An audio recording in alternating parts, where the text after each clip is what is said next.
Here's what the history books told you. The Federal Reserve was created in 1913 to stabilize the economy, to prevent bank panics, to protect the American worker from financial chaos. That's the official story. And like most official stories, it's technically true, just incomplete. Because before Congress ever voted, before Woodrow Wilson ever signed, before the American public ever heard the words Federal Reserve, the system had already been written, in secret, by the very men it was supposed to regulate. That's not a conspiracy theory, that's documented history. And once you understand what happened on that island in 1910, you will never look at your paycheck the same way again. Let's talk about who was actually on that train. Senator Nelson Aldrich, the most powerful financial legislator in America, father-in-law of John D. Rockefeller Jr., chairman of the National Monetary Commission, Frank Vanderlip, president of National City Bank, one of the wealthiest men in the country, Henry Davison, senior partner at J.P. Morgan, Benjamin Strong, also J.P. Morgan's inner circle, later, the first head of the Federal Reserve Bank of New York, Paul Warburg, partner at Kuhn, Loeb & Co.,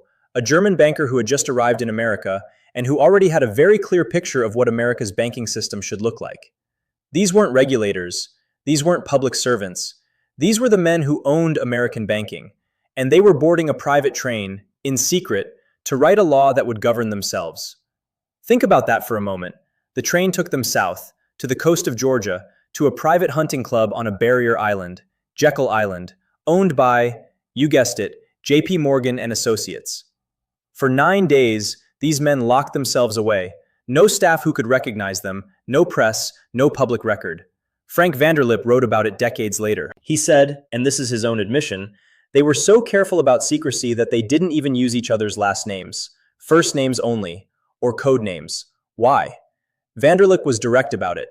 If it had been known publicly that these specific bankers had come together to write a banking bill, that bill would have been dead on arrival in Congress. The American public, he said, would never have accepted it, so they hid. Now here's what they actually designed. Before 1913, American banks competed with each other. That competition kept rates somewhat honest. When one bank made bad loans and collapsed, it collapsed alone. The men on that train hated this system, not because it was unstable, but because it was inefficient for them. They couldn't coordinate. They couldn't control the money supply together, and most dangerously, smaller regional banks were growing. New competitors were emerging.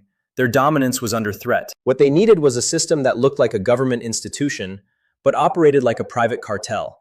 And that is exactly what they built. The Federal Reserve, on the surface, is a government body. It has a board of governors appointed by the president. It reports to Congress. But the actual operational power? The 12 regional Federal Reserve banks? They are owned by private member banks. Their shareholders, their profits, paid to those shareholders. The New York Fed, the most powerful of the 12, was built to be controlled by the biggest Wall Street banks, the same banks whose senior partners wrote the plan on Jekyll Island. Now let's get to the part they really don't teach in school. Before 1913, the US dollar was backed by gold.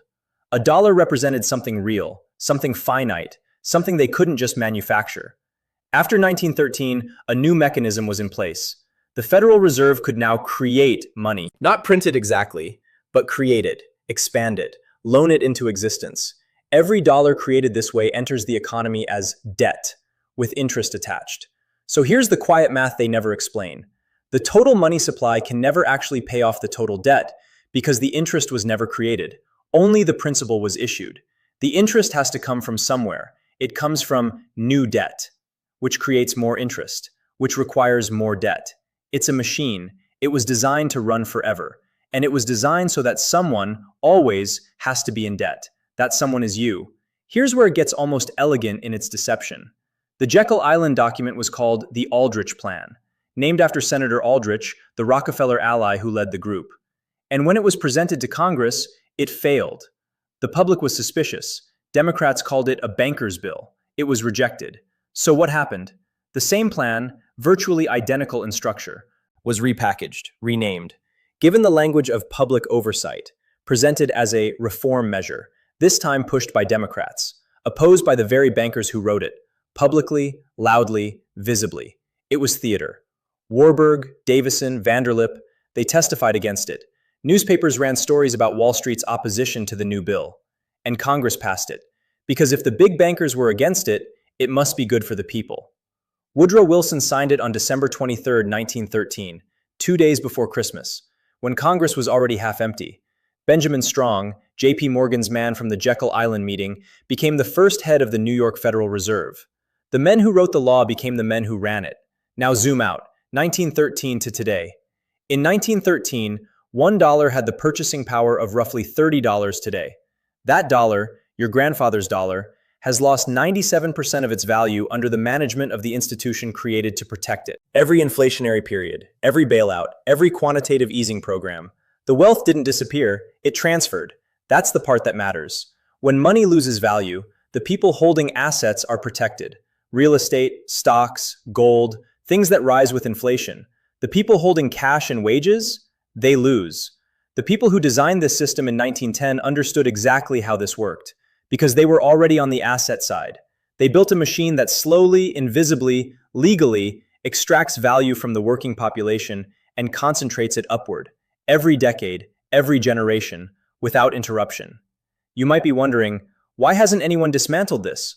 Some tried. Andrew Jackson destroyed the Second Bank of the United States in 1836. He called it a monster, an attempt by wealthy elites to control the government. He won, temporarily. Abraham Lincoln created government-issued money, greenbacks, to fund the Civil War without borrowing from bankers. He was assassinated. The greenbacks were phased out. John F. Kennedy signed Executive Order 11110 in 1963, authorizing the Treasury to issue silver-backed certificates that would have operated outside Federal Reserve control. He was assassinated. The order was quietly reversed. I'm not here to tell you what those deaths mean. I'm here to tell you that every serious attempt to alter the money creation system in America has been met with the full force of institutional resistance. The system protects itself, because the people who benefit from it have the resources to protect it. In 1910, 7 men boarded a train with no names on the manifest. They spent 9 days designing a system that would concentrate money creation power in the hands of private banks, while giving it the appearance of a public institution. They called it the Federal Reserve. They sold it to the public as protection. And for 110 years, it has done exactly what they built it to do. Not for you, for them. The quiet meeting on Jekyll Island didn't just design a banking system. It designed the rules of a game, where the house always wins. And you've been playing that game your entire life. The question isn't whether the system is rigged. The question is, what do you do now that you know?